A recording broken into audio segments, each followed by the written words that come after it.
So today I hope to take you on a quick tour of Ayurveda. It's the ancient system of healing that's over 5,000 years old.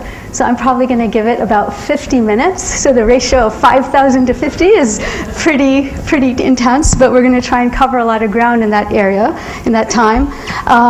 And what I'm hoping to do today is really give a little bit of a theoretical overview of the discipline, and then talk a little bit about how we might each be able to apply some of those principles to ourselves in terms of creating an optimal lifestyle that encourages our best performance in all realms of life. And Ayurveda really is dedicated to bringing out the fullest potential at the body, mind, and spirit level. So I'm just going to start out by defining the word Ayurveda. Ayurveda comes from two Sanskrit roots, Ayur meaning having to do with life or living, and Veda meaning wisdom or knowledge. So systematized wisdom or knowledge is sometimes called science. So sometimes it's translated as science of living, sometimes as wisdom of living, sometimes knowledge of right living. But all of those definitions really speak to the idea of Ayurveda as a system for not just treating illness or disease, but for actually creating optimal health in each of the individuals that uses that discipline. Now, in the Ayurvedic worldview, every single thing in the cosmos, including we human beings, are actually composed of 5 great elements. And this is bhuta. 5 great bhutas are elements. That's a Sanskrit word for it. And these 5 great elements are space, air, fire, water, and earth. Now, when we talk about elements in this context, we're not talking about the physical substance of fire or the physical substance of air. We're actually talking more about the qualities that are embodied in these substances. So, for example, fire would be the quality of heat or illumination. Water would be the quality of fluidity. Earth would be the quality of stability or solidity. So in the Ayurvedic worldview, these 5 great elements in all different permutations and combinations account for the entire universe as we know it. Now, these 5 great elements, when they come together to form sentient life, they are transmutated into a little bit more of a subtle form, which are called doshas. So doshas are bioenergetic forces, which are actually the result of the pairing of the great elements. So space and air come together to form Vata dosha. Fire and water come together to form Pitta dosha. And water and earth come together to form Kapha dosha. So I just wanted to say that this diagram is something that we're going to have to come back to multiple times and refer back to this, because even though it's a fairly simple diagram, it actually contains a lot of profound information in terms of why Ayurveda recommends what it does in terms of treatments or in terms of its assessments. And so it's really important to understand that these qualities of space, air, fire, water, and earth, and understanding these qualities is really instrumental to understanding the whole Ayurvedic worldview. So, when we talk about the qualities of space and air, in Ayurveda, space and air have qualities of lightness, of coldness, of dryness, of mobility. So when these come together to form Vata dosha, in all sentient life forms, in all living beings, whether they're animals or humans, these 3 great doshas are responsible for everything that we consider to be life: respiration, digestion, breathing, thinking, feeling, reacting, movement, all of these. But each of these doshas, Vata, Pitta, and Kapha, sort of govern or rule certain aspects of sentient life. So space and air, these qualities of space and air come together and form Vata dosha. And Vata dosha is responsible for all movement in human beings or in all sentient life. So when we talk about movement here, we're talking not only about voluntary movement, but also involuntary movement. And I'm just going to talk about that a little bit in my next slide. But just sort of hold this idea that Vata is a force of movement. The other next dosha I want to talk about is Pitta dosha. Pitta dosha is almost all fire with just a little bit of water also combined in it. The Pitta dosha, because it's mostly fire, it has to do with the qualities of fire. When we think about fire, we think of something that's sharp, penetrating, hot, illuminating. And Pitta, in fact, has a lot of these qualities in terms of its functions within the sentient life forms. So Pitta dosha we consider the sort of fire of transformation in the human body and in all sentient life. So whether that transformation is a very physiological, concrete transformation, like the digestive process is considered a form of transformation, or whether it's at a more mental level, Pitta dosha is the dosha of transformation, the energy of transformation in the body. The third dosha is Kapha dosha. And Kapha is formed by water and earth, the great elements of water and earth coming together. Think about what water and earth, when they combine, form. It's sort of like mud, right? Really thick, heavy, static. And these are some of the qualities of Kapha dosha. Kapha dosha is responsible for all of the binding energy in the body and in the mind and in all sentient life. Binding, lubricating, protecting, these are all qualities of Kapha dosha. So this is the quick overview of these three doshas, and I'm going to talk in the next slide about a little bit more detail about each of these doshas. So the very important concept to understand about doshas is that every dosha, each of the three doshas, has a very specific expression at every dimension of the human being. So Vata dosha manifests as movement at the body level, at the mind level, and at more subtle energetic levels that you might want to call spiritual or consciousness or metaphysical, whatever you want to call that realm. It also is manifested at that level. And then same thing with Pitta. Pitta has manifestations at the somatic level, at the psychological level, and then at more subtle levels that you might want to call spiritual. Kapha has, again, manifestation of body, mind, and spirit level. And this is very important because in the Ayurvedic worldview, it's not that Vata controls the body, Pitta controls the mind, and Kapha controls the spirit. It's not like that. It's each of these doshas is actually present at every single dimension of the human being. And that, in fact, even down to the cellular level. So even at the cellular level, Vata has manifestation, Pitta has manifestation, and Kapha has manifestation. So I want to say a little bit more about how these might manifest at each of these levels, just to give you a little bit of a sense of something that might be very abstract as I'm speaking. So Vata is the energy of movement. So at the body level, at the somatic level, that would translate into all voluntary movements, all involuntary movements like breathing. Well, breathing is sort of part voluntary, part involuntary, but let's say the beating of the heart, peristalsis of the GI tract, involuntary blinking of the eye, all of that would be considered a manifestation of Vata at the somatic level. At the psychological level, Vata is also the force of movement of the mind.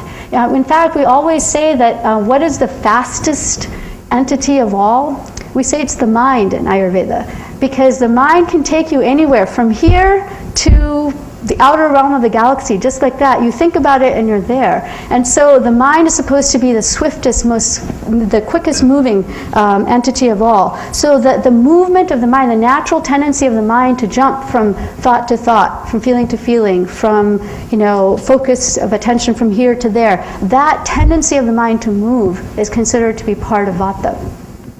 And then at the most subtle level, Vata is considered to manifest as prana. Prana is, at the most subtle level, the life force. This is in Ayurveda the principle of just what do we consider the vital force that determines whether someone is dead or alive, and that's prana. So we say that Vata at the most subtle level is manifest as prana. Now, Pitta dosha, at the somatic level, Pitta is the energy of transformation, heat, assimilation, digestion. These are all aspects of Pitta. So at the somatic level, Pitta would be manifest, for example, as our body's capacity to generate heat. So maintaining a constant body temperature of 98.6 degrees. That would be an example of Pitta, the physiological functioning of Pitta, thermogenesis. And then also the digestive enzymes, the ability to heat up, chemically the food that we take in and then break it down and digest it. That's considered also a manifestation of Pitta. And then at a more subtle psychological level, the force of Pitta manifests as the capacity of the mind to digest the perceptions and information that are taken in from the outside world, and then you sort of digest and assimilate them into something that is a useful action or a useful game plan or an understanding of something. So that ability to take in information, but then really sort of digest it, assimilate it into one's being is a manifestation of Pitta. And this is very important. In fact, when we say, someone is very, very smart, we might say, oh, they're really bright, or they're really sharp. And these are actually qualities of Pitta, qualities of fire, which Pitta is mostly considered to be made up of. And then at the most subtle level, Pitta is manifest in the Ayurvedic view as Tejas. Tejas is brilliance. It's translated as brilliance. So prana is life force. It's whether we are alive or dead, whether we have this movement of energetic force going through us. But how vital, how bright is that life force? How brilliant is it? Is it very, very weak, or is it really strong and robust? So Tejas is that sense of brilliance to the life force that permeates the being. And so at the most subtle level, Pitta is manifest as Tejas. Then Kapha dosha at the somatic level. We talked about Kapha being the force of binding, the force of lubrication. So at the somatic level, the ability of the body to actually create more body mass, to create more cellular mass, for example, that would be a manifestation of Kapha. So a growing child, who weighs 30 pounds last year and now weighs 40 pounds this year, he gained an extra 10 pounds. And that 10 pounds, we say, is a manifestation of Kapha working. So in children, Kapha dosha is actually a very, very strong force in children. But unfortunately, even as we age, Kapha can sometimes be a very interesting and important force too, as we gain weight and as we perhaps slow down a little bit and become a little more static and a little more sort of deliberate in the way we operate. These are all manifestations of Kapha dosha.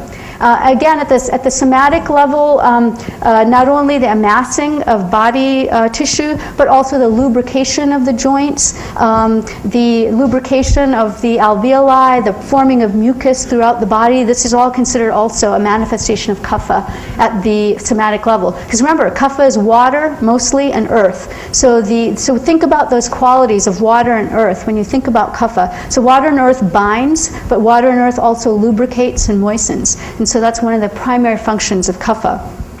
At the mental level, the psychological level, Kapha, the binding force of Kapha, is manifest in one way as memory. So our ability to hold on to information, to bind the information that we hear and be able to really recall it when we need it, that's an expression of Kapha at the mental level. And then also Kapha at an interpersonal level, the ability to form interpersonal bonds, to bind ourselves to another person, that ability to be caring, empathic, loving, that's also considered to be a manifestation of Kapha. So at the psychological level, Kapha manifests as these tendencies as well. And then at the most subtle level, Ojas is a manifestation of Kapha at that sort of metaphysical or spiritual level. And Ojas roughly translates into resilience or stamina, if you want to call it that. So it's the ability to sort of, fight off and protect oneself in the face of whatever adversities might beset us. So that ability to just sort of have a certain kind of resilience and stamina in the face of stress, that's a manifestation of Kapha at the most subtle level. So prana, tejas, and ojas are at the most subtle level of manifestation of vata, pitta, and kapha. But for the most of this talk, we're going to be focusing more on body and mind. Although we can certainly also talk a little bit about the manifestations of these forces at the metaphysical level. But a lot of the rest of this talk really has to do with how vata, pitta, and kapha sort of manifest at the body-mind level, and how we might be able to use this information in terms of guiding our own lifestyle choices. So in Ayurveda, every single human being has vata, pitta, and kapha within themselves. But every single person has a very unique proportion of vata, pitta, and kapha. So it's sort of like a bioenergetic fingerprint. No two people will have exactly the same proportions of vata, pitta, and kapha. All three are necessary for life, but every single person has a different proportion of these. And this is very, very important to understand in Ayurveda what this proportion is. This proportion is called your constitution. And you're born with this constitution, essentially. And in the Ayurvedic worldview, health or optimal living comes out of making lifestyle choices that keep you in balance with your basic constitution. of Vata, Pitta, and Kapha. Because unfortunately, these three doshas can be thrown off balance based on various lifestyle choices. And I'll talk about that in just a minute. But based on how you live your life, you can either keep Vata, Pitta, and Kapha in the proportions that you were born with, and that's considered to be your point of strength, your sort of source of power and maximal resilience in the face of stress. And then when you are off balance in terms of Vata, Pitta, and Kapha, then you're much more vulnerable to dealing with whatever stresses come at you. You're much more vulnerable to developing some kind of distress or some kind of symptoms as a result of that.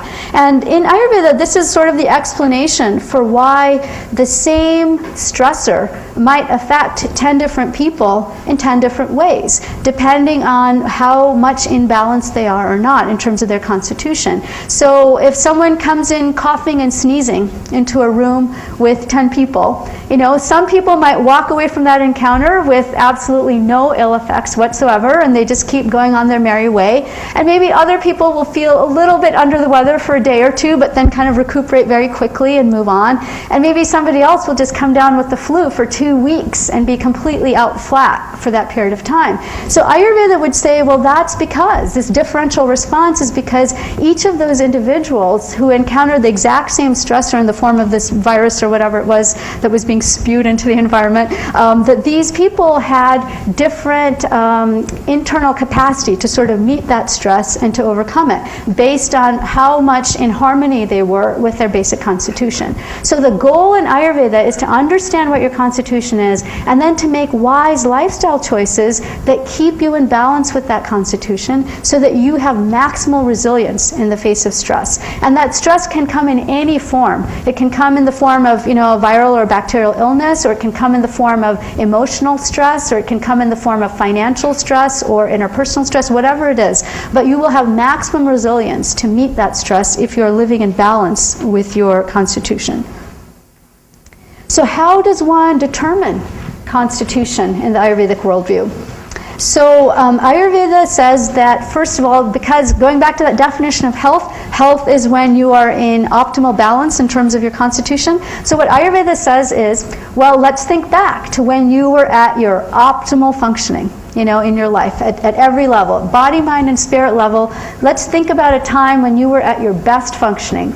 And we will take that to be the point at which you were most in balance in terms of your doshas. And so let's think back to that point in time now. And when I actually do these assessments with my patients, I'll actually try to get them to even think of like a specific, month of a specific year. So in May 1985, when this person was 25 years old, they really felt that they were at their optimal functioning. So then I'll ask them a series of questions, saying, when you were 25 years old in May 1985, I want you to answer these questions for me. And depending on how that person answers the questions, I will have a sense of how much Vata was in their constitution, how much Pitta is in their constitution, how much Kapha is in their constitution at that point of optimal health.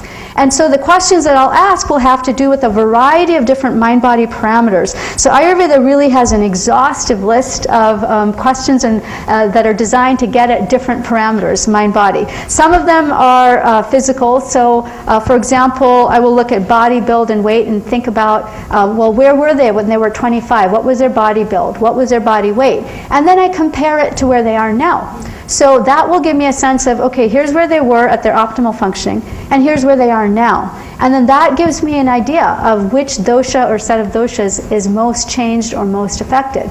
Now, if there's somebody that is in great health and is taking really great care of themselves, there won't be much difference between how they would answer these questions from when they were at their optimal point of health to how they would answer them now. But for a lot of people, there is a big difference in one dosha or another. And so depending on which dosha is most affected, that will determine the course of treatment in terms of helping them to bring back that particular dosha. But this form of assessment is very important and critical, not just for illness, but also if someone is curious, how do I maintain my health? How do I keep going? So far, thank goodness everything is going fine and I'm feeling pretty good, but how do I maintain that? And what can I do in terms of lifestyle that will keep me in balance so that I won't get thrown off balance? And so Ayurvedic assessments have a very, very important function in also maintaining wellness. So some of the parameters, as I mentioned, are physical in terms of body build and weight. I will look at their tongue, I will look at their skin, look at their hair and nails, because again, in each of these parameters, Vata, Pitta, and Kapha will manifest in a certain way. So for example, and I'll talk about this more in my next slide, but just to take one example, in terms of body build, a Vata person, think about Vata being a combination of space and air. A Vata person has a lot of lightness inherently built into their constitution. So Vata people will generally tend to be very lean and very light in terms of their overall body build and shape. They might be very, very tall and skinny or very small and petite, but in general they'll have a leanness and slimness to them, and they will be one of those people that will really have a difficult time putting on weight. You know, their problems in adolescence might have been that they had a hard time, you know, gaining weight with the rest of their classmates, and even now they tend to lose weight if they're under stress or if, you know, they're not taking care of themselves properly. So that has to do with the Vata quality of air and space being such an inherent part of that person. Now the Pitta person, their body build will actually be a lot more, what we would say, fiery. It would be a lot more sort of powerful and a lot more robust and a lot more having a tendency towards precision and sharpness and sort of the quality of heat. So that might manifest as a ruddy complexion or sharp features or a very, very forceful way of walking or speaking in terms of their overall body habitus. So this would be just one example. And then Kapha people would have a tendency to really be very, very sturdy and well built, maybe tending towards overweight very easily. So it wouldn't take much for a Kapha type person to put on body weight. But in general, these are very large individuals, not necessarily fat, but just very large and very big boned, very proportionately large in terms of both height and girth many times. So this is just one example. So then I might ask them, so as a child or as a, you know, at your point of optimal health, you know, what was your body build like and how is it now? And how much has it changed, if at all? And that gives me one indication of which parameter in terms of Vata, Pitta, and Kapha may have changed. And so I go through a whole list of questions like this, and Ayurveda gets very, very precise about a lot of parameters. I mean, what I've listed here are just some of them. You know, eating and elimination patterns. You know, so we might ask, well, how many bowel movements a day do you have? And sometimes people will look at me and say, what does that have to do with treating my depression? You know, but in the Ayurvedic worldview, it does, because Vata, Pitta, and Kapha govern peristalsis, they govern digestion, they govern all kinds of things. And so we need to understand who this person is in all of these different dimensions.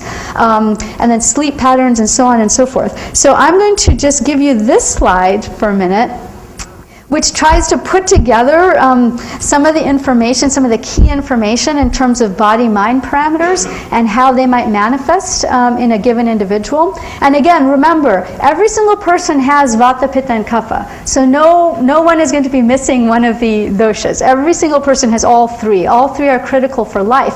But we say that usually there's a predominance of one dosha or sometimes two doshas in that person. So when we speak here about constitutional types, what we're talking about is Vata predominance, Pitta predominance, or Kapha predominance. We're not talking about the person being all Vata or all Pitta or all Kapha. But we say that in general, you know, one or two of these doshas may predominate in the person's mind, body, spirit being. And so how would that look if that person had a lot of Vata, a lot of Pitta, or a lot of Kapha in their constitutional makeup? So as I said, Vata is a combination of air and space. So that's going to translate in terms of physically, you know, into having a very lean, bony build. Many times these are individuals that will have a very rapid way of speaking or moving or going about doing things. Because again, think about air and space, you know, think about wind. Wind is very erratic. Sometimes it goes whoosh like this in gusts, and then other times it's just very, very still. So that quality of like erraticness and unpredictability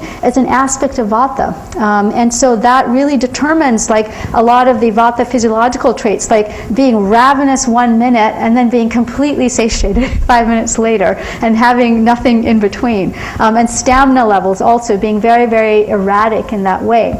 Now we had said that Vata has a lot of air and space as a part of its constitution, and that some of the qualities of air and space inherently are coldness and mobility and lightness. So Vata people are going to be very sensitive to any external wind and cold because they already have a lot of internal wind and cold. And so for Vata people, since they already have so much of that in their internal makeup, it doesn't take much from the outside in terms of those qualities to make them feel a little uncomfortable or off balance.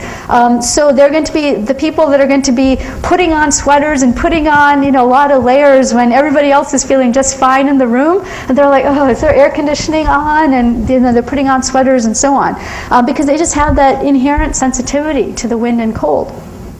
Now, at the mental level, Vata predominant people, when they are in balance, that remember we had talked about the movement of the mind as being an aspect of Vata, so that movement can manifest as a very quick, creative, flexible mind when it's in balance. And so Vata people can be great at dreaming up ideas and, almost being able to almost sometimes like see into the future in terms of like knowing a trend and being able to have a very intuitive sense of which direction, the spirit of the times is blowing in. It's like a very, very, very positive aspect of Vata when it's in balance. And when it's not so much in balance, if the Vata dosha is off balance in that individual, if it's excessive or aggravated, unfortunately that creative, quick, flexible mind can also then become very, very anxious and unsettled and unable to focus. So it becomes very erratic, and that movement is kind of unpredictable, unfocused movement rather than being channeled in a particular direction. So all of these qualities in terms of Vata, Pitta, and Kapha, they have positive aspects when they're in balance, and they have negative aspects when they're off balance. So no one of these is better or somehow more desirable than the other. It's just about being able to tap into the positive qualities by staying in balance.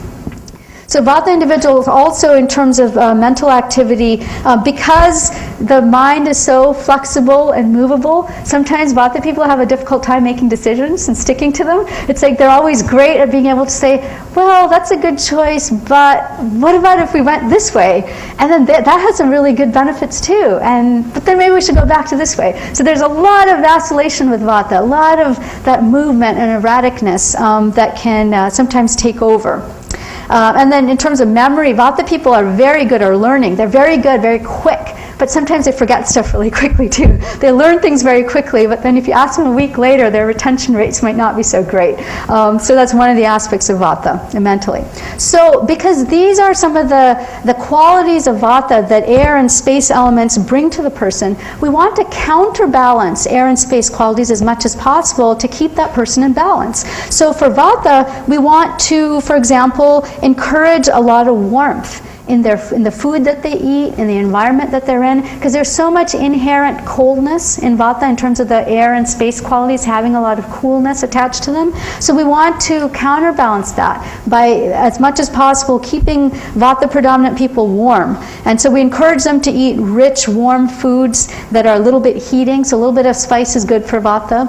And if they have an opportunity to pick, where they're going to go on vacation, a Vata person, if they really want to feel rested and recuperated, they need to go to a nice, warm, humid environment like Hawaii or the tropics. For Vatas, if they really want to feel settled, trying to go on a windy hike, up some steep mountain slope, that's actually going to aggravate Vata. That's actually going to create more air and space and coolness from external sources. And so the internal Vata is less likely to feel calmed down as a result. Now that doesn't mean that Vata people can't go on mountain hikes, but it means that they need to understand that they're going to have to take extra steps then, to try and maintain warmth, and to maybe consider, having a warm steam bath at the end of that hike, or, taking something with them that'll provide a lot of warmth on the journey.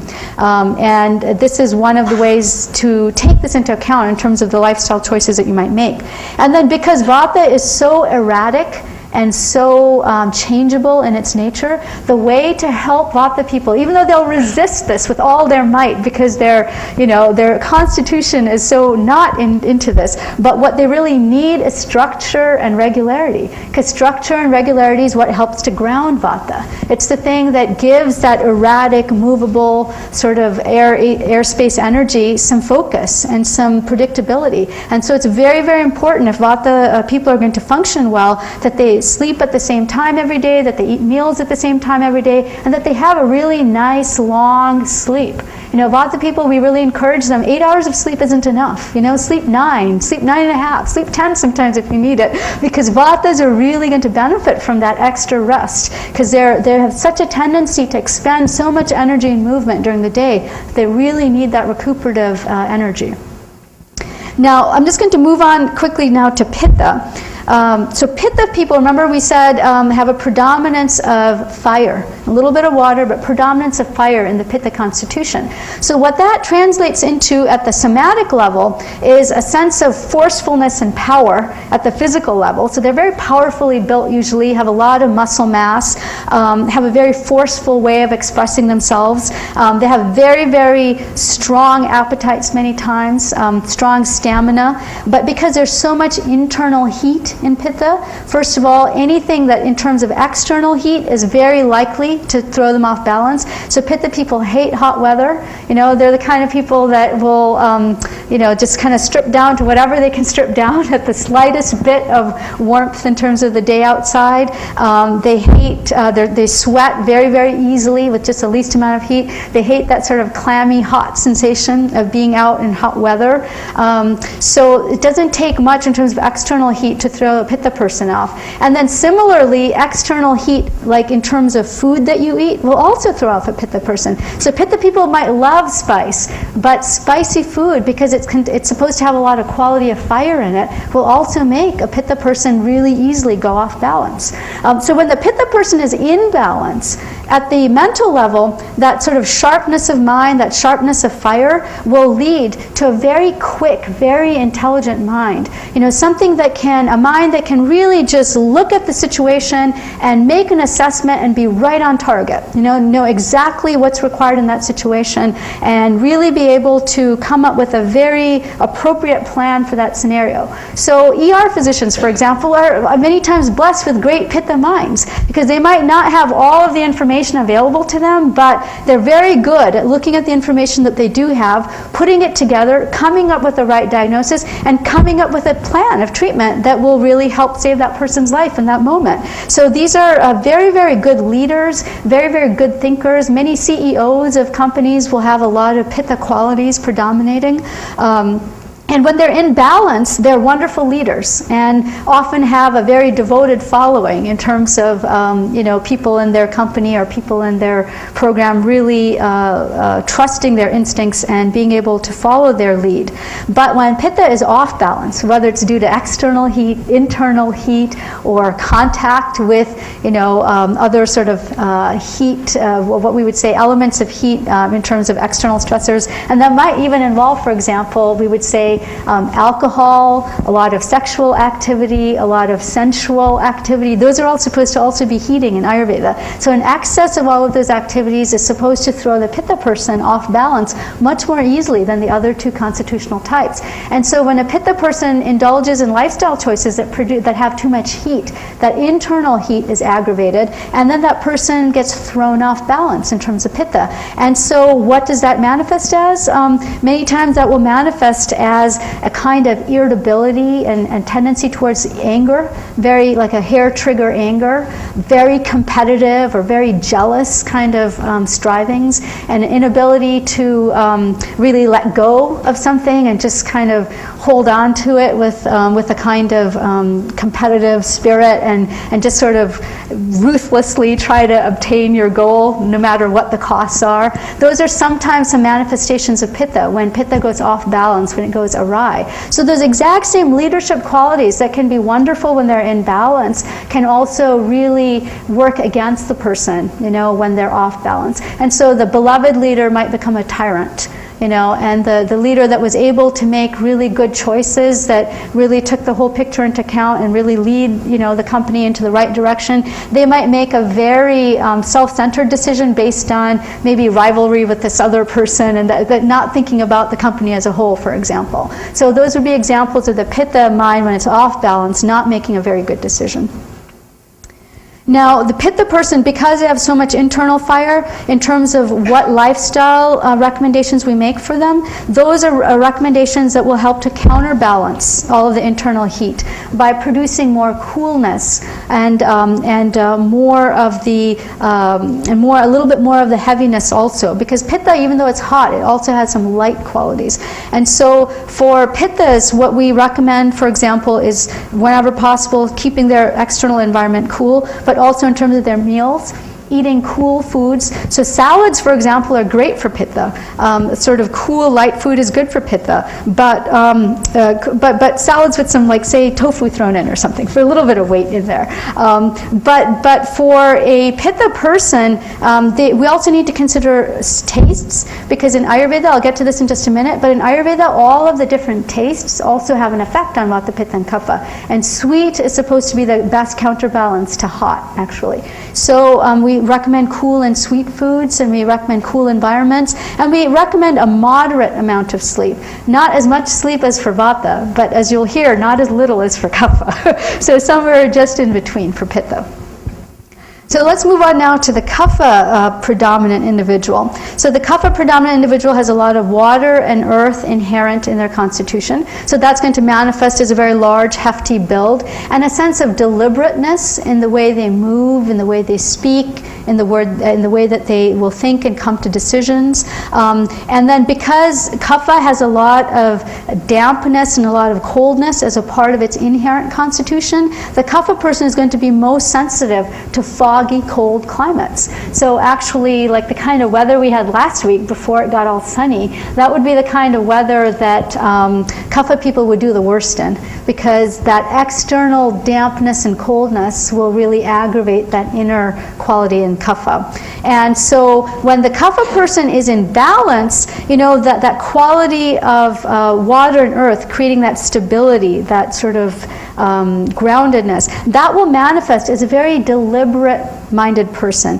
Someone who's very, very slow to get angry, who's very forgiving, who's very, remember Kapha dosha was the energy of binding, so very forgiving, very loving, very caring when they're in balance. When they're off balance, like because of aggravation of this Kapha dosha, then those same qualities take on more negative aspects. So what might have been a steady deliberateness in terms of the way that they would go about making a decision, maybe that would turn into a kind of ruminative style, you know, where it's like clinging and holding on too much, it's binding too much to an old memory and not able to move forward from that memory. And maybe becoming very, very lethargic, very slowed down, almost frozen or paralyzed sometimes. So those would be some aspects of Kapha when it's off balance. The Kapha individual when they're off balance. So to counterbalance that, you know, tendency of coldness and dampness, which is inherent in Kapha, we want to really see if we can introduce lifestyle choices that will create lightness, spiciness, and warmth in that person, because these are all qualities that will counterbalance the dampness and coldness and heaviness of Kapha. And so for Kapha, we say light and spicy meals. Warm, light, and spicy is really important. So something like warm soup would be good for Kapha. But even the water element is already there in Kapha, so maybe not so much of a water element, but you know, a little bit of a watery soup would be good. Or having something like some kind of like a spicy light cracker. That would be a good, but warmed if you can have it, like a warm spicy cracker with some spices on it. So that would be a really good Kapha sort of snack to have.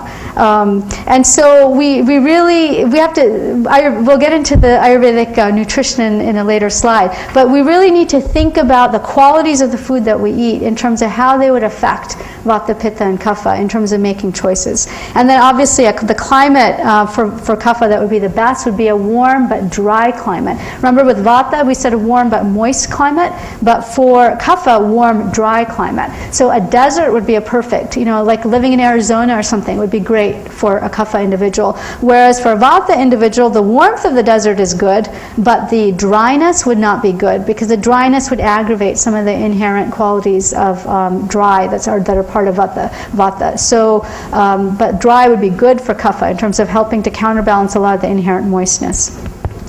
So I packed a lot of information into one slide. It's a little bit dense, but this is a kind of reference point for thinking about, in a very big picture way, how does the Constitution affect the choices you make in terms of eating, sleeping, where you live, the clothes you wear, and so on.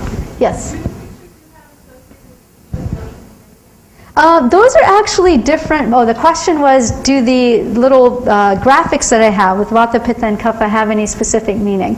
No, these are actually all mandalas within the Vedic system. And so I just tried to pick, they're not specifically connected to Vata, Pitta, and Kapha, but I tried to pick colors that are represented as the colors that are the best suited or the most representative of Vata, Pitta, and Kapha. So for example, Pitta has a lot of fiery colors in this mandala. It has a lot of oranges and reds and so on. Vata has this sort of some of the cooler colors in terms of the purples and the blues and so on. And then the Kapha has a lot more of the sort of green, grounded earth energy in it. So those are the reasons that I did pick these. But in fact, in terms of meditative practices, when we've been talking so far mostly about mind-body parameters, but remember I said that Vata, Pitta, and Kapha also have more subtle sort of metaphysical parameters and aspects as well. And so these mandalas, if you were going to try and prescribe a meditative practice for each of these three predominant types, we might actually pick a symbol for that person to meditate on, which would be the counterbalance, actually, to that person's predominant constitution. So rather than giving this particular mandala to a Pitta, which might actually sort of aggravate some of the Pitta qualities, I might actually pick something that had cooler colors in it, or something that counterbalanced the qualities of Pitta. So I just wanted to bring some of this information together into a clinical example, in terms of an example of how I might use some of this information when I work with patients. So since I'm a psychiatrist by training, I have a lot of patients that come to me because they are experiencing some kind of psychological distress in their life. And they're drawn to the Ayurvedic paradigm to try and understand what they're going through, and interested in seeing how the lifestyle choices they make might be able to help them with their distress. So I just wanted to give you this clinical example in terms of using depression, for example, as one way of understanding how dosha imbalance might manifest. So I'm going to just give a little story, a little vignette about a family with three sisters, and the three sisters they come from a very, very close-knit family, close-knit Midwestern family. I actually grew up in Michigan, so I knew a lot of close-knit Midwestern families. And the three sisters are all getting together one winter for a holiday gathering, and then the gathering goes on late into the night, and so eventually it's time to say goodbye, and one of the sisters takes off in her car and drives back home.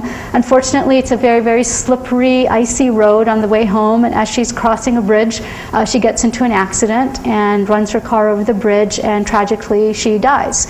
So this is obviously a huge event in this family of close-knit sisters, and the other two remaining sisters are just incredibly grief-struck by the passing away of their third sister. So the two remaining sisters I'm going to call Alice and Bertha. So Alice, to begin with, is a very creative person. She actually works as a web designer, and her lifestyle is the epitome of Vata aggravation.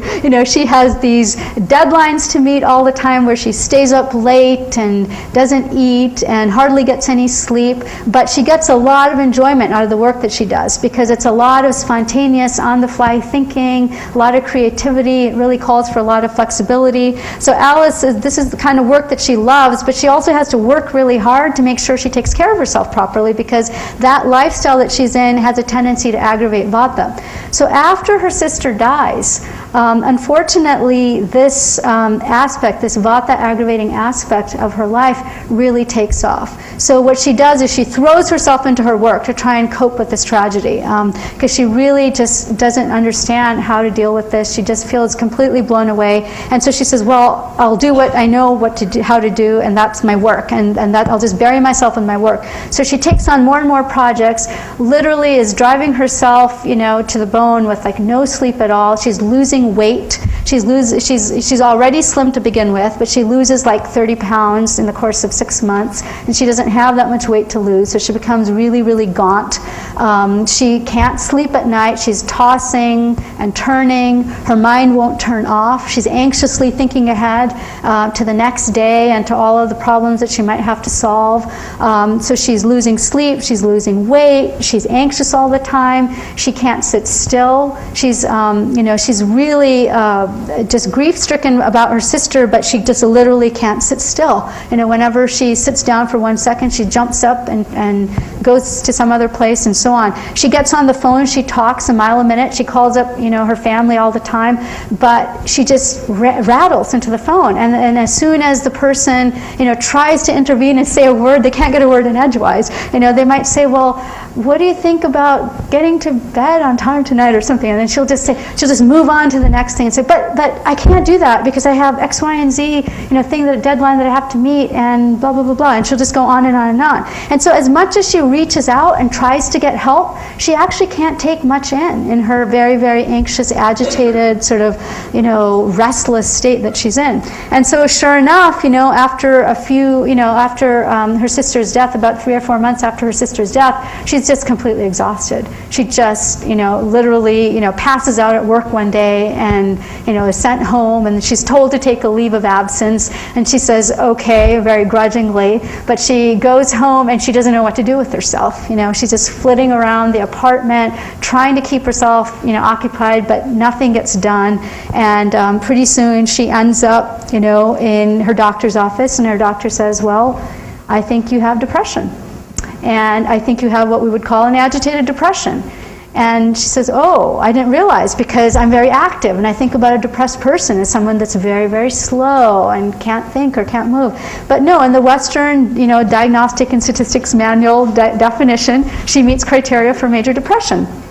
So that's Alice, okay? So let's just kind of keep her in mind on the back burner for a minute. Then her other sister, Bertha, also is very grief-stricken by the death of their sister. And the sister that died, let's just call her Carrie. So Carrie's death profoundly affects Bertha. Now, before Carrie's death, Bertha was one of these really home-loving, gregarious, warm, welcoming people. She has something like 4 children at home. She loves the holidays because that's like her time to really shine. She doesn't have a job outside of the home, but she makes homemaking into a full-time job that's just brimming with welcome and love and joy for everyone. And so for her, she loves cooking, she loves taking care of her kids, she loves making her home physically a comforting place to be. She puts a lot of thought and energy into having comfortable chairs and comfortable decor and so on and so forth. And so for her, when she learns about Carrie's death, and she's a person that's also very hefty in her build. So we can say that, to begin with, she's sort of the embodiment of kapha in many ways. And so when she learns about Carrie's death, she's also grief-stricken, but because she is constitutionally who she is, she has a tendency to react in a certain way in terms of how she deals with the stress. And so because she has so much kapha within her constitution, what she tends to do under stress or under pressure is that she starts overeating. So she starts buying huge boxes of chocolates and keeping them at her nightstand and just eating. She doesn't get out of bed the way she used to first thing in the morning and takes care of her home. Instead, she sort of oversleeps, overeats. When she does get out of bed, she has a very hard time getting moving. Everything is sort of slowed down and much more effortful for her. It feels to her almost like even her thinking is slowing down. Like she feels almost paralyzed in her thought process. She has a hard time sort of planning out her day and thinking about what to do next. And her children are really, really worried because this is so different from her usual loving, warm, gregarious self. She still is in the home as she was before, but now she's almost just kind of confined herself to one room, and sits there watching TV with the curtains shut and eating chocolates and not doing much during the day at all. And this is a huge change from her usual self. So in the Western model, Bertha also has major depression. And it's a kind of interesting thing, because we might say this is the melancholic subtype of depression. We might say this is a subtype of depression. But both of these individuals have depression. Both of them may be prescribed the same cognitive behavioral therapy. They might be prescribed the same medications. They might be prescribed, or they might be taught some of the same techniques in terms of how to deal with their depression. But in Ayurveda, we would say, these two people are actually experiencing two very different phenomena.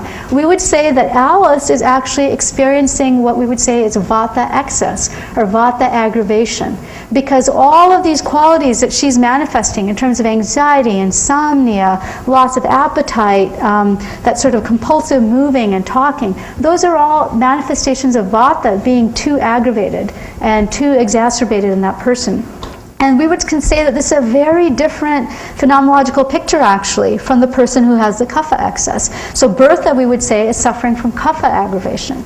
And so in the Ayurvedic worldview, we would look at these two individuals, look at their baseline, and we would see that Alice had a lot of vata in her baseline. So it kind of makes sense that under stress, her vata aggravating activities are what gets her into trouble in terms of the way her reaction to her sister's death manifests. And then similarly with Bertha, she has a lot of kapha in her inherent constitution, so she's going to tend towards more kapha response, we might say, in terms of how she deals with stress, kapha aggravating factors in terms of how she deals with her stress. And in Ayurveda, we would then treat each person in a very, very different way. So in Ayurveda, remember, what we would do is look at which dosha is off balance compared to their baseline, and then work at every level possible to bring whichever dosha is out of balance back into balance. So for Alice, what we would do is recommend a whole series of detoxification procedures that are called panchakarma to help bring vata dosha down. And so that might include, for example, Ayurvedic massage with certain medicinal oils intended to bring down vata.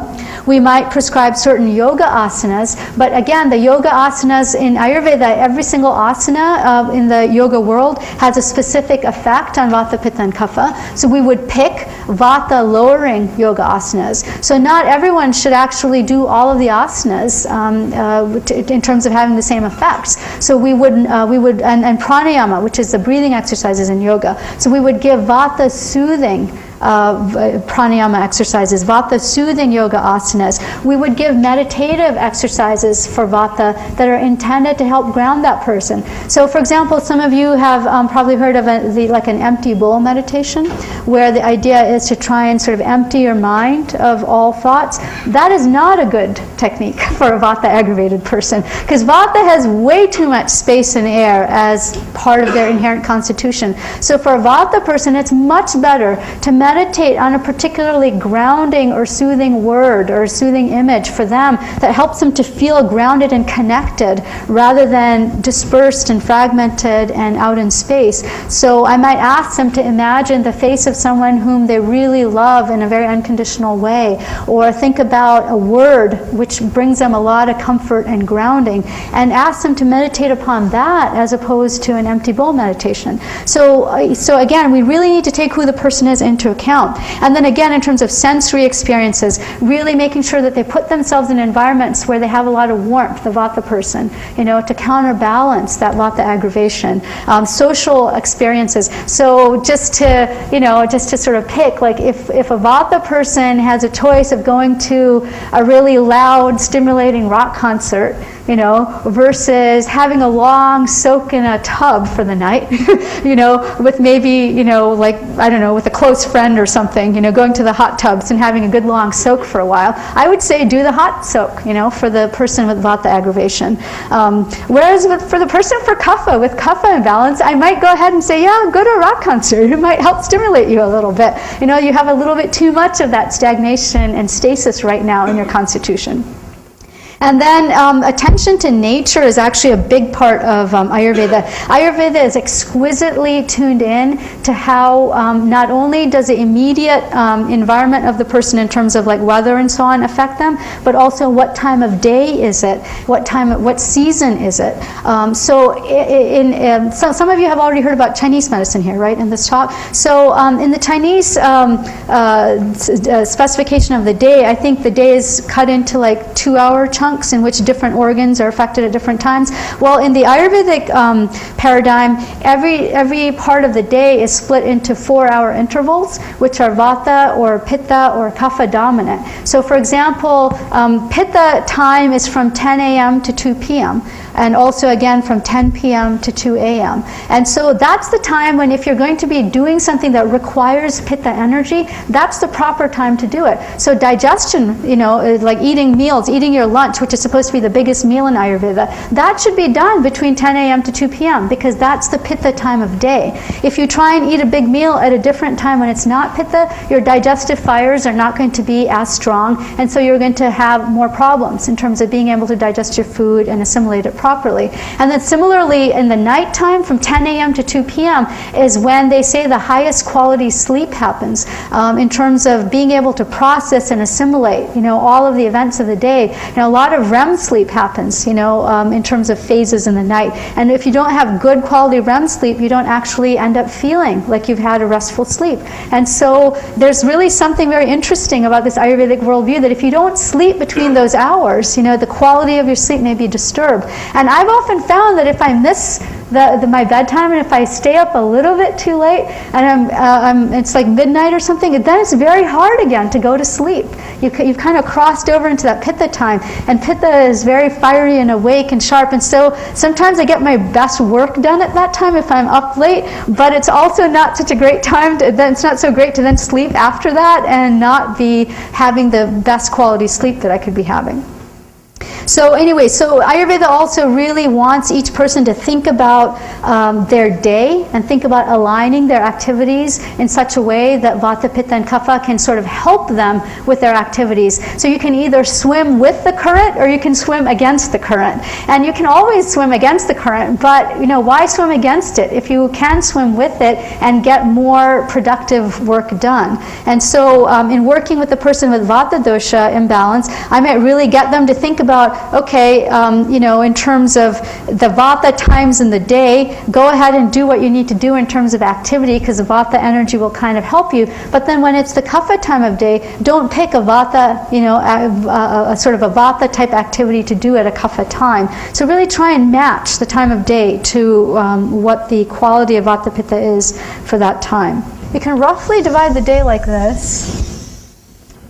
And in Ayurveda, everything is determined by sunrise and sunset. So this will also change according to the season in terms of when sunrise and sunset is. But let's just say roughly that sunrise is at 6 a.m. and sunset is at 6 p.m. So if we divide up the day like that, then we can say that roughly from 6 a.m. to 10 a.m. it's Kapha time, this is Pitta time, this is Vata time, and then from 6 p.m. to, let's say, 10 p.m. to 2 a.m.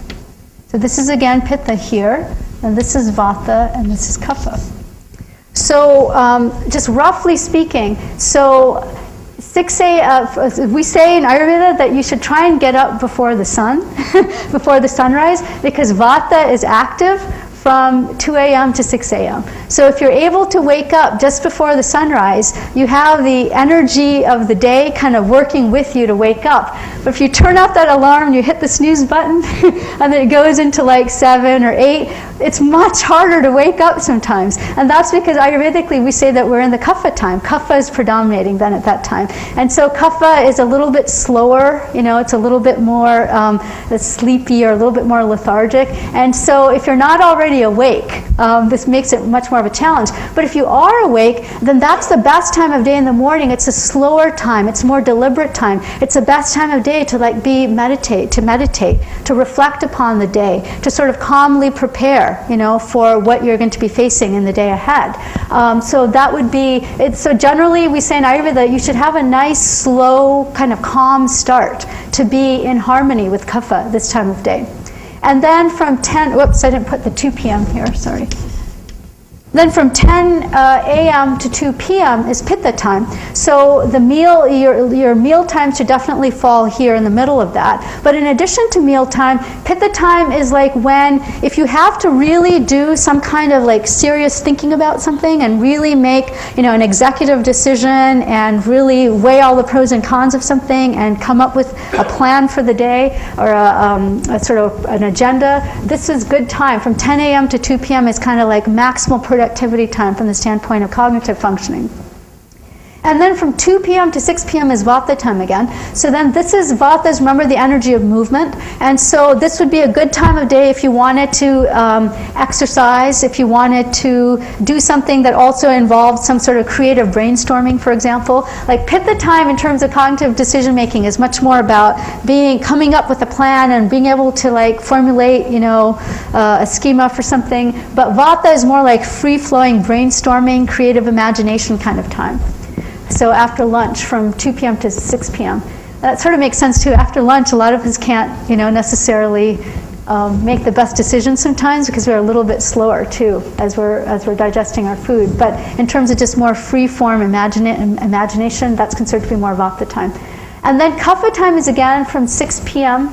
to 10 p.m. So then again, this is considered to be a time of day where you sort of slow down again. So you finish all of the activity as much as possible by 6 p.m. And then you try to, and you generally in Ayurveda, we really try to also finish the meal. The last meal of the day is supposed to be finished by about 6 p.m. And then Kapha time is considered to be here more of a time, again, for to spend with your family, to sort of bring the people that you love close to you, to be more sort of calm and reflective and loving with the people in your life. And then you really want to go to bed before Kapha goes away, because the Kapha energy is from 6 p.m. to 10 p.m. So if you can optimally have your bedtime somewhere in there, then you're kind of working with nature's rhythm in terms of allowing yourself to fall asleep naturally and calmly and peacefully. And then Pitta time here is sort of like the deep sleep with lots of dreaming and important assimilation of the day going on here. And then from 2 a.m. to 6 a.m., Vata is starting to move again. And so somewhere in here, waking up. I just wanted to talk a little bit about 4 modalities within Ayurveda, and just very, very quickly touch on some of the studies that are starting to be done to validate this particular system of medicine. And so the 4 areas I'm going to be looking at are Panchakarma, which is the detoxification procedures in Ayurveda, the herbal therapies in Ayurveda, yoga from an Ayurvedic standpoint, and then meditation from an Ayurvedic standpoint.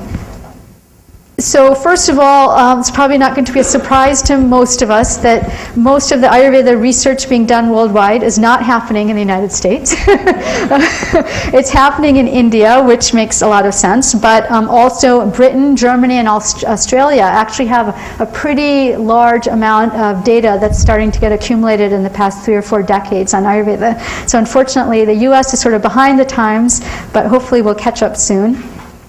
I actually visited a couple of years ago a large Ayurvedic medical center in India, and I just wanted to show you a few slides from that.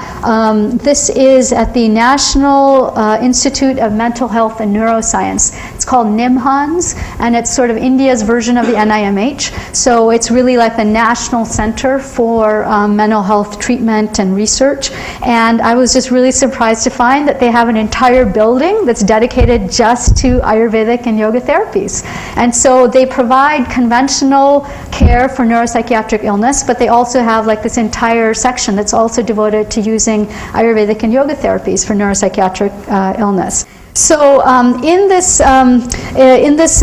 Ayurvedic paradigm, panchakarma is supposed to be a very, very important way of resetting the body after it's been off balance for a long time in terms of one particular dosha becoming too aggravated. And so depending, if someone has only had, symptoms or has only been off balance for just a few weeks or something like that, or even a month or two, they will probably not require panchakarma. But many people have long-standing dosha imbalance that's just been going on for years and years, and so particularly when that's the case, panchakarma is considered to be very, very important in terms of removing the subtle and gross toxins that have built up as a result of the doshic imbalance. And so panchakarma is a series of detoxification procedures, and so one of them is here, shirodhara, which is a pouring of a stream of medicinal oils onto the center of the forehead. And this is considered to be a very, very subtle treatment, because within Ayurveda, this place between your two eyes, just as in the yogic model, is considered to be a point of great importance in terms of the convergence of different energetic points. And so when someone is suffering particularly from vata imbalance, this is considered to be a very important point in terms of soothing with medicinal oils. And so there's an urn into which a particular formulation of medicinal oil is created that's specific to that person's constitution, and then it's poured in this gentle stream over the forehead for about 45 minutes to an hour. And it might sound sort of torturous, but actually it feels incredibly soothing when you're going through it. This is actually a young man with schizophrenia who's being treated with shirodhara.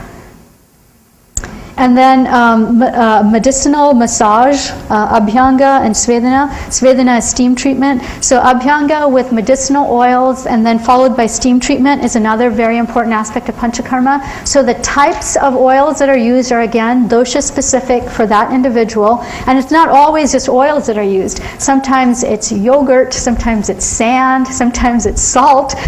Depending on what the qualities are that you're trying to balance in that person, many different types of substances can be used in this massage treatment. And then this is usually followed up by a steam treatment. Here this person is immersed in a steam chamber, but even if they don't have a steam chamber available, they might be asked to just sit in a small room in which a small cauldron with water is allowed to just steam up the room, and then they just stay in that room for 30 minutes or so until the oils or whatever have been applied to their body are well absorbed. And then nasya is another important part of panchakarma, and nasya is a nasal application of medicinal oils. So this can be done either by just directly pouring some drops into the nose, or by saturating a cotton ball in a particular medicinal oil and then putting it in the nasal cavity. And then the ethmoid sinus is a little, there's a cribriform plate right behind the nose here that actually is a very thin bony separation between the brain and the nose, and so the medicinal oils very quickly actually enter the central nervous system through this route. So, and then what I didn't also put here, in addition to nasya, we also have enemas and purgative treatments, which are a big part of the Ayurvedic cleansing system. So the idea behind that is that you use a variety of these different, you use svedana, you use the massage, you use the nasal application of oil, you use the shirodhara. All of these things are said to sort of pull the toxins out of the tissues and concentrate them into the GI tract. And then you use purgatives and enemas to sort of flush out those toxins that end up being concentrated there via these other routes. And so these are very, very important in terms of the final paths of elimination for these toxins.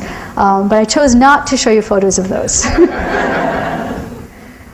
So panchakarma studies are actually amazingly large in number.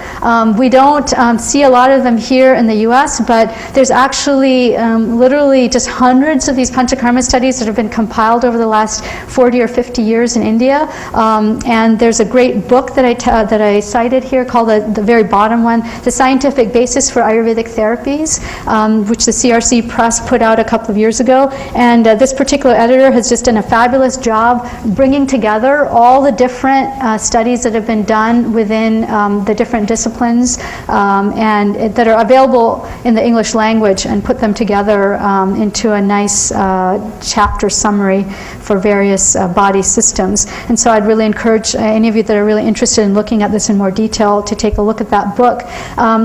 So most of those studies have been done in India, but I just wanted to touch on a couple of other studies, actually one other study in particular that was done here in the United States, and that was the second one from the bottom, the controlled clinical trial of toxic occupational chemicals. So out in Iowa, which is a big agricultural state in the United States, it turns out that agrochemicals seep into the groundwater and are very, very commonly ingested by the population in those areas. And so if you go around and actually measure serum levels of these toxic agrochemicals, they're very, very high in certain farming communities within Iowa. And unfortunately, these chemicals are such that they really are not very rapidly excreted out of the body. They're kind of bound in fatty tissue for a long time. So typically, the rates of excretion might be something like less than 0.5%, every few months.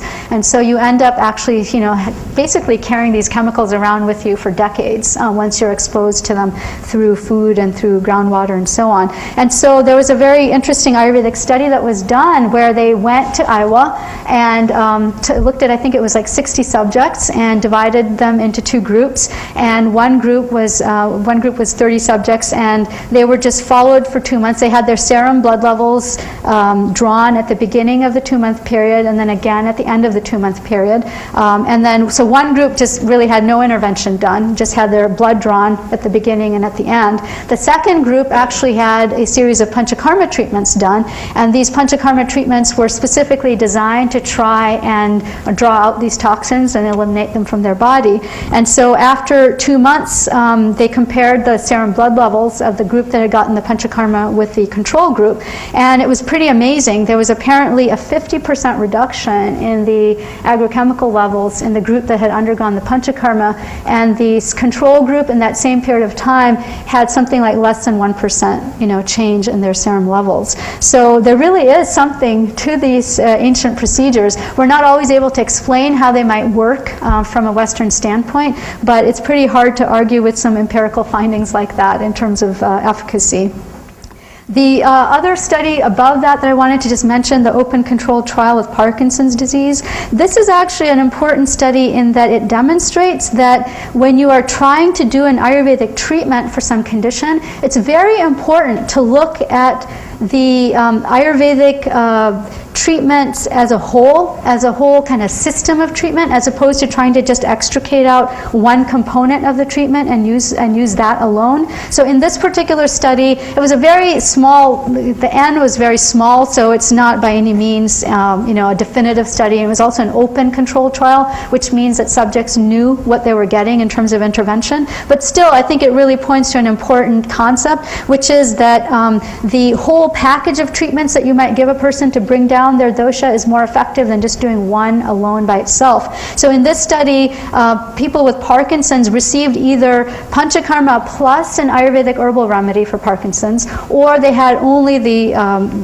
herbal remedy for Parkinson's. And then they were followed over a certain period of time, and then symptoms were looked at, at the end of the study period. And the group that had gotten the panchakarma plus the Ayurvedic herbal treatment had much more marked improvement in terms of Parkinson's symptoms than the folks that had gotten only the herbal remedy. So this just really points to the importance of considering the system as a whole and not just trying to extricate out one element.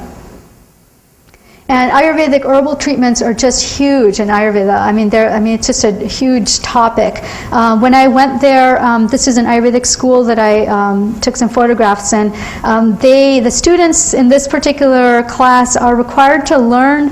They're required to learn how to cultivate and prepare and preserve 600 different herbs, and then using those 600 different herbs, combining them into literally thousands of different polyherb formulas. And so they have this base of 600, and then they use that base of 600 to formulate a whole bunch of other polyherb formulas. But they literally have to grow that herb at their school, so they have to understand all the factors that grow into the proper cultivation of the herb, when to harvest it, what what part has the active medicinal ingredients, what parts are toxic, what parts aren't. If there's something toxic, how do you convert it into something that's usable, and then how do you prepare it, and then how do you mix it with other herbs safely, and so on. So it's just a huge endeavor, and I was really quite impressed with their knowledge. In Ayurveda, as I said, there's just literally thousands and thousands of combinations of herbs, so I can't really even begin to get into the specifics there. But since I'm a psychiatrist, I'm interested in some of the herbs that have more psychotropic effects, and so I listed for you some of the main psychotropic effects on the right-hand column there, and then the herb names are written here in Latin, but I've also given the Sanskrit name on the picture of the herb. And on the right-hand side, the Latin name, whenever there's a little asterisk next to it, it means that it's actually been found to have that particular effect from a series of randomized controlled, placebo-controlled trials. Randomized, double-blinded, placebo-controlled trial. But the ones that do not have the asterisk next to it indicates that this is a traditional use, an indigenous use of that herb, which has not yet undergone the kind of rigorous scientific testing that the others have. So I just want to give you a quick look at some of these. I think the ones that a lot of my patients are actually the most interested in are the very bottom, the cognitive enhancement ones. A lot of folks that are very, very interested in how to improve their memory and their cognitive functioning. And this is actually an area of probably some of the most studies that are coming out in the Western world. Bacopa monieri, which is called Brahmi, and Withania somnifera, which is called ashwagandha. Those are the two. Ashwagandha and Brahmi are probably the two that are getting the most attention. So those might be the ones to sort of keep your eye on. And then I just listed here, just for your reference, you can look it up in that scientific basis for Ayurvedic therapies if you'd like. But I've just listed some of the other medical conditions that also have some very good evidence base behind them in terms of treatments with Ayurvedic herbs. So for example, Parkinson's disease has pretty good data on mucina pruriens as a treatment. Not all of the studies that are listed here are placebo-controlled, double-blind studies, so these are pretty good quality studies. But there's lots and lots of case reports and open trials too that are supporting some of the uses of these herbs. A quick word about safety issues related to Ayurvedic herbs. There's been a lot of negative press actually in the past year about a study that was done in Boston that came out showing that a lot of these, I think something like 20% of Ayurvedic medicines that were studied in a Boston area Indian grocery store ended up having heavy metal poisons mixed in. And so this has obviously concerned a lot of people, and I just wanted to address that a little bit here because first of all, as Ayurveda has become better known worldwide, the demand for Ayurvedic herbs has just really, really escalated. And so unfortunately, a lot of herbs are getting sent out from India, which are not actually prepared according to traditional methods for detoxification, and they're just sort of being mass-produced and being shipped abroad. And I don't think this is a good thing, because first of all, remember we talked about Ayurveda being very, very tailored to the individual person, to who that particular doshic constitution of that person is. And when you start talking about, one herb for all people for a particular condition, you're getting very much into just like a conventional Western model, which does not take into account who that person is, which dosha is affected, what are the factors that might to be considered in terms of adjusting this herb or that herb for that individual. And so mass production of over-the-counter Ayurvedic herbs is just a bad idea, and I think that that's unfortunately one of the things contributing to just sort of problems in terms of side effects and poor use of these herbs. But the other thing that I wanted to say is that in Ayurveda, many times actually things like mercury, things like gold, silver, they actually are used in the production of these Ayurvedic herbs or medicines, and they can be very, very powerful, but they also have to undergo a very rigorous detoxification procedure in order for them to be considered useful. So in Ayurveda, everything is considered potentially a medicine under the sun, but everything is also considered potentially a poison. And so the only difference between a poison and a medicine is how skillfully the preparation is done and whether it's applied properly. So if you have the preparation done incorrectly or you apply it in the wrong context, then what could be a potent medicine becomes a poison and vice versa. And so it's very, very important to understand that in Ayurvedic, in the traditional Ayurvedic training, which actually took 12 years, and you had to be an apprentice, for years with a master practitioner before you could go out on your own and do this stuff, you had to detox it. Learning detoxification was actually very, very critical. So they have these formulas called samskaras for how you detoxify something like lead, for example, or mercury to make it usable. And when you bypass those detoxification methods and you just sort of throw in some lead into the herb, into the medicine, it's not medicine. You're not preparing it properly and you're not applying it properly. And so a lot of the contaminants, unfortunately what they found in the Boston study, a lot of it was just contaminant, frankly. It wasn't even that people were deliberately putting in these heavy metals. They used contaminated water or contaminated soil that the plants were grown in and so on, so it sort of leached into the product. But other times people do just throw in, trace amounts of these heavy metals because, that's supposed to be part of the medicinal, formula, but they're not preparing them properly. And then also as herbs are sort of being mass produced, there's a lot of the knowledge base is being lost in terms of the nuances between this herb family, this particular species within this herb family, and so on. And so many times the wrong herbs are even put into these formulas, and it's really becoming a big problem.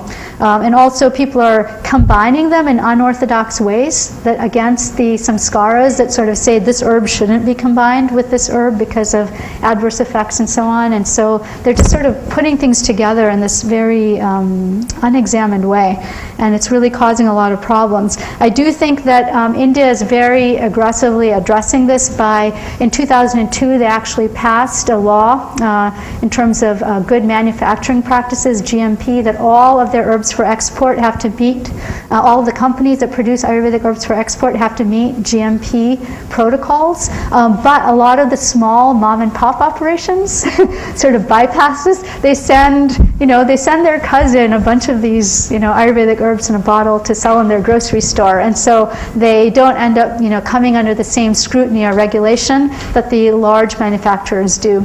So when my patients are interested in Ayurvedic herbs, I tell them to go to reliable large manufacturers that follow GMP so that we know that they're getting a good product. And some of the ones that I recommend are Himalaya Healthcare and Banyan Botanicals. Om Organics is another one. These are all good brands in terms of, first of all, cultivating their herbs organically, so they're not using pesticides and fertilizers that are going to add contaminants into the product. I'm just going to move on really quickly to Ayurvedic nutrition, because in Ayurveda, the idea is that food is medicine, that what you take in the form of food is something that should fit your constitution, that should be in harmony with your constitution. So there's a very, very elaborate list of food groups, for Vata, for Pitta, for Kapha, to sort of to target Vata pacification, Pitta pacification, and Kapha pacification. So if someone is feeling an imbalance or having an imbalance in one of the doshas, I will go through the list of foods with them and pick the food groups that would be most suited to help bring them back into balance or to help maintain them in balance. And then in addition to the specifics of which food is eaten, there's also like the tastes, the different tastes of the food. In Ayurveda there's actually 6 tastes rather than 4. The first 4 we're all familiar with: sweet, sour, salty, and bitter, but they have 2 additional tastes in Ayurveda. One is pungent, so this is like sort of like spicy hot. That's considered, like ginger or cayenne would be a pungent. So that's considered a separate taste in Ayurveda. And then astringent is considered another taste. And astringent is basically something that's very, very drying. And the best example I can think of for that is when sometimes you've eaten a banana that's not ripe enough. You bite into a very unripe banana. You know how it makes your whole mouth sort of pucker up and get very dry and your tongue sticks to the palate, that's considered an astringent taste. So in Ayurveda, these 6 tastes actually have a huge effect on the doshas. And so in addition to which fruits or vegetables or dairy products or grains or whatever is eaten, we also try to balance which tastes are taken in. And so I've just listed here a little bit for Vata in general. Sweet, sour, and salty tastes are supposed to help balance Vata. For Pitta, sweet, bitter, or astringent tastes are balancing. And then for Kapha, pungent, bitter, or astringent tastes are balancing. So it's a very complex formula to come up with a nutritional plan, but this is kind of a very rough outline of that. And then in yoga, yoga and Ayurveda really are sister sciences. They kind of came out of the same Vedic tradition and were used actually in harmony or in complement with one another originally. Unfortunately, when these disciplines traveled from India to America, they sort of traveled in separate times, carried over by separate teachers who didn't necessarily keep that connection alive. And so now we're sort of having to bring these 2 disciplines back together as they were originally intended to be used. And so in yoga, which includes asanas, pranayama, and meditation, every one of those practices actually has specific effects on Vata, Pitta, and Kapha. So for example, I'm sure many of you are familiar with the sun salutation, the Surya Namaskar in yoga. So the sun salutation is actually, a great series of asanas to do if someone is in very, very good health and, pretty much doesn't have a lot of doshic imbalance going on. But if you do have some kind of dosha imbalance going on, like for example, if your Pitta is very, very aggravated, sun salutation is actually supposed to aggravate Pitta, because you're rising in the morning facing the sun and doing a lot of heating, stimulating asanas. And if Pitta is already aggravated, that's actually sort of the opposite effect that you want to create. And so for Pitta, for Pitta aggravation, there's actually, for Pitta aggravation, we recommend moon salutations as opposed to sun salutations. And we can actually do a whole series of asanas that are designed to be done under the moonlight that are calming and cooling, as opposed to sun salutations that are stimulating and done in the daytime. And so Ayurveda really tailors which series of yoga asanas are done to meet the individual's doshic balance. And then there's just literally hundreds and hundreds of yoga studies. Unfortunately, a lot of them are very poorly done in terms of scientific standards for having control groups, being randomized, having subjects blinded to which intervention they're getting, and so on. And so they're not necessarily always of the highest quality, but I think the bulk of the studies generally indicate some real efficacy to yoga therapies as a whole for certain conditions. And so I've listed here in the randomized control trials, I've listed some of the ones that have to do more with mental health, because again, that's an area that I'm interested in. And so there's a particular study that came out, the second one that's listed here in the bullet. The pranayama may be equivalent to tricyclics in treating depressed inpatient psychiatry patients. That was a really interesting study where they looked at a series of yoga breathing exercises, compared them to imipramine, which is a conventional antidepressant medicine, and also compared it to ECT, electroconvulsive therapy, which is also considered to be a very effective treatment for depression. So they had 3 arms of the study, and they followed the patients for about a month. And at the end of that period, the folks that were in the imipramine group actually had pretty much equivalent results to the people that were in the pranayama, or the yoga breathing group. Neither of those groups was quite as good as the ECT group in terms of improvement, but a lot of people would probably pick breathing over ECT. One critique of that study, though, was that it was done for a very short period of time, 4 weeks. So you could argue that maybe the tricyclic medicine didn't really have a chance to kick in. So maybe it looked as though it was equivalent to yoga breathing because it hadn't been done long enough. And it's possible that if you did it for 8 weeks or 12 weeks, the imipramine group might have looked better than the pranayama group. And so I basically want to replicate that study here at the Osher Center and see if we can do it for a longer period of time and see whether those findings actually would hold up. I've also included in this next slide yoga therapies also for other medical conditions in addition to mental health conditions. So I've listed some of the ones that again seem to have some better data in support of the yoga intervention for that condition. But where in the comment box where I've written that they have significant co-interventions, that basically just indicates that when the yoga intervention was studied, let's say for hypertension, with asanas and pranayama being the intervention that was done, there were all kinds of other changes that were also implemented at the same time. So it's hard to know whether it was only due to the yoga or whether it was due to other factors that the person's hypertension improved. And so these would be considered to be more sort of questionable studies in terms of what do they really show or what do they really prove about that yoga for those particular conditions. But some of the other ones actually have a little bit more robust findings, particularly the ones for carpal tunnel and osteoarthritis. Those are actually considered to be some fairly well-designed studies. So that's it for my formal talk, and I really want to thank you guys for staying extra a few minutes, and if you have additional questions, I'm happy to answer them.